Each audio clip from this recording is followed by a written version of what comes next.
Hello friends, आता आपण बघूया 1 सप्टेंबरचा लग्नानंतर होईलच प्रेम याचा एपिसोड रिव्ह्यू. वसू किचनमध्ये कांदा कापत असते आणि डोळे पुसत असते. तेव्हा मानी येते आणि बोलते काही गरज नाही डोळे पुसायची. बाकीच्यांच्या डोळ्यात पाणी आणताना सगळ्यांना किती त्रास झाला. तेव्हा वसू बोलते का त्रास देते ग मानिनी, त्रास होतोय मला. तेव्हा मानिनी बोलते नंदिनीला किती त्रास झाला असेल. जेव्हा त्या गुंडाला तुम्ही सांगितलं होतं नंदिनीला कार्पेटमध्ये गुंडाळून, तेव्हा तिला किती त्रास झाला असेल. जेव्हा या दोन्ही मुली आपला उंबरठा ओलांडून घरी येणार होत्या तेव्हा किती बोलल्या तुम्ही. त्यांना सतत टोमणे मारले. त्यांच्या आईवडिलांवरनं किती बोललात त्यांना वाईट वाटलं नसेल. त्यामुळे हा त्रास काहीच नाही, आवरा पटकन. सगळ्यांना लवकर नाश्ता हवा आहे, तुम्हालाही लागायचं ना वेळेवर. तेवढ्यात मानिनी रम्याकडे जाते आणि बोलते रम्या काय गं. तेव्हा काव्य बोलते अहो किती वेळ झाला किचनच पुसते, बाकीची पण घर पुसायची आहेत ना हिला, बेडरूम्स बाकी, पटपट कर. तेव्हा रम्या उठून उभी राहते आणि बोलते म्हणजे हे सगळं काम मी एकटीने करायचं आहे. तेव्हा काव्य बोलते हो, तुला काय वाटलं इतक्यात सुटका करेल मी तुझी. घरातल्या प्रत्येक रूममध्ये कुरापा करत बागडत होतीस ना, तेव्हा नाही वाटलं काही. तर तू केलेल्या काळ्या कुर्त्यांचे डाग पुसायला नको. तेव्हा रम्या परत उठते आणि बोलते असं बोलू नको ना काव्या प्लीज. काव्या बोलते हो, मग हे सगळं आधी करण्याच्या आधी विचार करायला हवा होतास तू बडबड करू नकोस ग रम्या, बस खाली आणि कर पटपट कामं. काही दयामाया दाखवणार नाही मी तुला. घरातली सगळी कामं करायची म्हणजे करायची. आणि आता गणपती येणार आहेत तर घरातली सगळी कामं व्यवस्थित झाली पाहिजे. तेव्हा मानिनी काव्याला थोडी बाजूला घेते आणि बोलते काव्या, नंदिनी आणि जीवा ज्या गणपतीच्या आनंद निवासमध्ये गणपतीच्या तयारीसाठी गेले, ती तयारी झाली असेल का गं. इकडे आनंद निवासमध्ये नंदिनी शांत असते. तेव्हा जीवा बोलते काय झालं आहे. तेव्हा नंदिनी बोलते काही नाही हो, आत्ता येताना काव्या सांगत होती की आई आणि ती रम्या आणि वसू आत्याला कशी कामाला लावणार आहेत, ते घरातली सगळी साफसफाई करून घेणार आहेत ते. तेव्हा जीवा बोलतो मग काय चुकीचं करतायत ते. तेव्हा नंदिनी बोलते चुकीचं नाही, त्यांनी तेवढी चुकीच मोठी केली आहे, पण त्यांना असं राबवून घेणं माहीत नाही मला का असं वाटतंय चुकीचं. तेव्हा जीवा बोलतो खरंच कमाल करतेस तू. ज्याने तुला जखमा दिल्या त्या जखमा तुझ्यासाठी ताज्या आहेत, तरी जखमा देणाऱ्यांसाठीच वाईट वाटते. तेव्हा नंदिनी बोलते असं नाही, पण शेवटी चुका माणसांकडूनच होतात ना जीवा, पण मग आपण त्यांना कसंही वागवायचं हे बरोबर नाही. जीवा बोलतो तू नको काळजी करूस, अगं त्यांच्याबद्दल दया दाखवावी, काळजी करावी एवढा सुद्धा चांगुलपणा नाही आहे त्यांच्यात. रम्या लादी पुसत असते. तेव्हा काव्य तिथे येते बोलते अगं रम्या काय चालू आहे, तुला फक्त तोंड चालवता येतं, हात चालव ना पटकन, बाकीची कामं बाकीच, बेडरूम्स बाकी आहेत. तेव्हा तिथे पार्थ पण येतो. तेव्हा पार्थ तिथून जायला लागतो. तेव्हा रम्या बोलते पार्थ बघ नाही काव्य मला कशी मोलकरींसारखी वागवते, तू बोल ना तिला काहीतरी.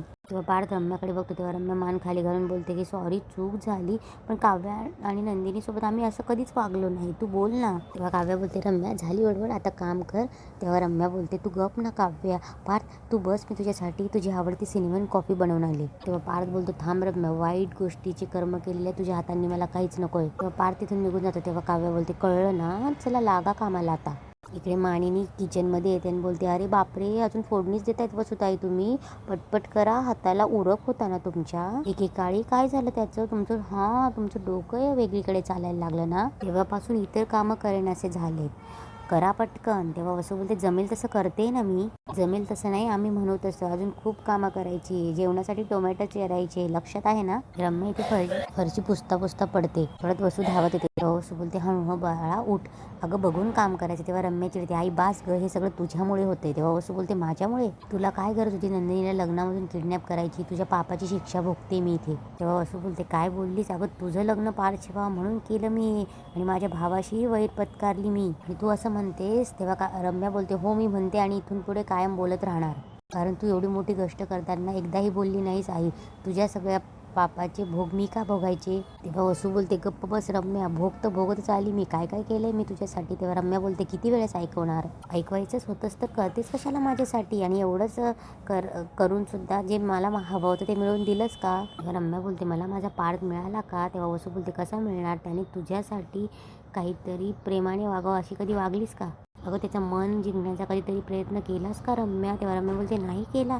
तेव्हा वसू बोलते नाही केला असलास तर ते फक्त वरवर होतं, तुझं त्याच्याशी लग्न व्हावं म्हणून मी एवढा खटाटोप केला, आणि डोक्यामध्ये राग घालून लग्नातून निघून गेलीस, तुझ्या रागामुळे सगळा घात झालाय रम्या, आणि तू वरून मलाच दोष देतेस. तेव्हा रम्या बोलते सगळं माझ्या मागे मारू नकोस आई. तेव्हा वसू बोलते अजिबात आई म्हणायचं नाही मला. तेव्हा मानिनी बोलते शुक काय, माझ्या परवानगीशिवाय या घरात आवाज सुद्धा वर जाणार नाही हं. तेव्हा मानिनी बोलते अरे काय हे तुम्हीच दोघी एकमेकींची भांडतायत. जसं वर्गामध्ये वेगवेगळं करतात ना तसं मी तुम्हाला वेगवेगळं करते. आणि रम्या तुझी एनर्जी भांडण्यात लावण्यापेक्षा साफसफाईमध्ये लाव. आणि तुम्ही स्वयंपाकघरात किती काम उरले, टोमॅटो चिरला जा निघा. इकडे वसू किचनमध्ये टोमॅटो कापता कापता तिचं बोट कापलं जातं. तेव्हा ती आवाज देते रम्या माझं बोट कापलंय मदत करतेस का. तेव्हा रम्या येते. तेव्हा रम्या बोलते आता कशाला बोलवलंस मला, आता भांडलीस ना तुझं तू बघ. तेव्हा वसू बोलते आईशी असं वागतात. तेव्हा रम्या बोलते तू कधीशी वागली माझ्याशी ते बघ आधी. तेव्हा रम्या तिथून निघून जाते. तेव्हा वसू मानिनीला आवाज देते आणि बोलते मानिनी फर्स्ट एड बॉक्स आहे का गं, माझं बोट कापलं गेलं. तेव्हा मानिनी बोलते बापरे बोट कापलं गेलं, हे घ्या मीठ सोडा त्याच्यावर. एरवी इतरांच्या जखमेवर मीठ चोळत असताना आता स्वतःच्या जखमेवर पण मीठ चोळा. आता माझा देवावर पूर्ण विश्वास बसलाय ताई, देव वाईटाला कधीच जिंकू देत नाही आणि चांगल्याची कायम साथ देतो. मीठ चोळा म्हणून मानिनी तिथून निघून जाते. तिकडे रम्या फरशी पुसत असते. तिथे वसू येते आणि बोलते रम्या ऐक ना बाळा प्लीज. तेव्हा रम्या बोलते आई प्लीज माझ्याशी बोलू नको हां.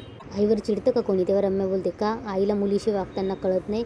तेव्हा वसू बोलते आणि तू नाही बोललीस का मला. तेव्हा वसू सांगते रम्या मी बोलली तर काय झालं, आई आहे मी. तेव्हा रम्या बोलते प्लीज आई आपण नको बोलायला, प्लीज मला काम करू दे. तेव्हा वसू बोलते रम्या बाळा का असं वागतेस गं, आपण एकटं पडलोय. अगं बघ मला कळतंय की तुझी चिडचिड का होते, कामाला लावलं म्हणून, पण आपण असंच भांडलो तर कसं होईल. रम्या अगं असंच भांडत राहिलो तर दोघी टोकांना जाऊ. मी त्यांना ना हेच हवंय पण मला त्यांची ही इच्छा पूर्ण होऊ द्यायची नाहीये. रम्या बोलते मग काय करायचं, मुळात त्यांच्या विरोधात काही करायला जावं ना तर फाटक्यात पाय घालण्यासारखं होतंय. तेव्हा वसू बोलते असं नाही होणार. हे बघ आपण जर आपलं नातं तुटू दिलं नाही ना तर हे सहज शक्य आहे. हे बघ रम्या आपल्याला त्यांच्या विरोधात काही करायचं असेल ना तर आपलं एकत्र असणं गरजेचं आहे. हे बघ मला माहिती आहे आत्ता आपले दिवस खूप वाईट आहेत पण नियतीचे फासे पलटूच शकतात ना. आपल्याला एक संधी हवी, त्या संधीची वाट बघायची. एकदा का ती संधी मिळाली ना तर त्या संधीचं सोनं करायचं. तेव्हा रम्या बोलते नाही आई आपण प्रत्येक वेळेस काहीतरी करायला जातो तोंडावर पडतो, त्यापेक्षा काही करायलाच नको. तेव्हा वसू बोलते ठीक आहे मग हे आपण कपडे घालून कामं करूयात. तेव्हा रम्या बोलते मला हे नाही करायचं आहे. तेव्हा वसू बोलते नाही करायचं ना मग मी जे सांगते ते ऐक, घरामध्ये गणपती येतील आणि मी गणपतीकडे एकच प्रार्थना करणारे या घरातल्या लोकांचं वाटोळं होऊ दे. गणपतीच्या दिवशी असा काही धमाका व्हायला पाहिजे ना, त्या धमाक्यामुळे या चौघांची एकी कायम तुटली पाहिजे. इकडे मानिनी आणि काव्या नंदिनीला फोन करतात. तेव्हा नंदिनी सांगते की आम्ही गणपतीची सजावट करतोय आणि आणखी काही राहिलं का ते बघतोय. तेव्हा मानिनी बोलते गणपती बाप्पा येणार आहेत, आपल्याला आशीर्वाद पण देणार आहे, पण काव्या पण येते त्याआधी माझी एक इच्छा आहे. ह्या आपल्या घरात जे झालं ना त्यामुळे माझी इच्छा पूर्ण राहिली आहे. नंदिनी विचारते कोणती इच्छा आहे.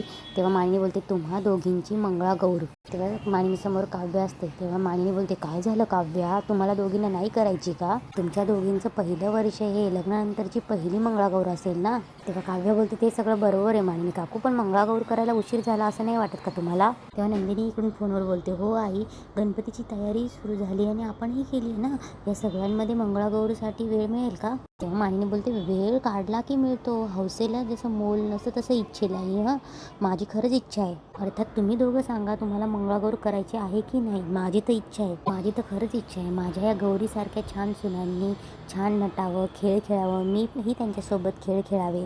म्हणजे इतकी वर्ष झाली ही इच्छा माझ्या मनात धरून आहे मी. आणि आता त्या 2-2 सुना एकत्र घरी आल्या आहेत, त्यांची मंगळागौर करायची नाही म्हणजे कसं होईल. हा बघा तुम्हा दोघींचं वेगळं काही कारण असेल तर मला सांगा, नाहीतर माझा हट्ट आहे असं समजा. तेव्हा काव्या हसते आणि बोलते बोला कधी करायची मंगळागौर. तेव्हा मानिनी बोलते तुम्ही सांगा, आपण काय उद्याही करू शकतो. तेव्हा काव्या बोलते अहो उद्या कसं. तेव्हा नंदिनी बोलते उद्या, हे बघा तुम्ही तुमच्या सासूला नीट ओळखलेलं नाही. अचानक 500 लोक आले आणि त्यांचा स्वयंपाक मी एक हाती केलाय. सगळं होऊन जातं ठरवलं तर. आजकाल काय सगळं सोपं झालं आणि तुम्ही हाताशी आहेतच की. तेव्हा नंदिनी बोलते ठीक आहे आई आम्हाला काय करावं लागेल. तेव्हा मानिनी बोलते काही नाही, छान नटायचं थटायचं, सुंदर दिसायचं आणि सगळे पारंपरिक खेळ खेळायचे. तुम्हाला माहिती आहे का माझा एक मैत्रिणींचा ग्रुप आहे, त्या सगळ्या घरी येतात, खेळ खेळतात, आपण सगळे त्यांच्याबरोबर खेळ खेळायचे. म्हणजे आपल्याकडे हे ताणतणाव दुःख सगळे मागे टाकूया, नव्याने सुरुवात करूया असं मला वाटतं. तेव्हा काव्या बोलते ते सगळं ठीक आहे मानिनी काकू, पण विक्रम काका नाही आहेत उद्या, ते म्हणाले होते ना त्यांचं काहीतरी काम आहे. तेव्हा मानिनी सांगते अगं पुरुषांचं काही कामच नसतं आणि आपले हे 2 शेलेदार आहे ना, हे घेऊन ये ते घेऊन ये त्यांना सांगायचं आणि खरंच त्यांची काही गरज नसते गं. आणि त्यांची गरज नाही तर त्यांना हकलवून लाव, तेव्हा ते दोघी हसायला लागतात. आणि विक्रम असते ना तर ते घोळ घालतील आणि त्यांच्याबरोबर मिथून भाऊजी असतीलच. तेव्हा काव्या बोलते नाही त्यांना पण काहीतरी काम आहे. तेव्हा मानिनी बोलते हां मग बेस्ट, हे पार्थ और जीवा से हम निपट लेंगे, वो किस खेत की मुली आहे. तेव्हा काव्या मानिनीकडे हात करते बोलते ओ इस खेत की मुली आहे आणि ते हसायला लागतात. तर मामी बोलते तुम्ही तर तयार आहात ना, मी मंगळागौरीची तयारी करायला घेऊ. तेव्हा नंदिनी बोलते हो आई. काव्याही तिला हो बोलते.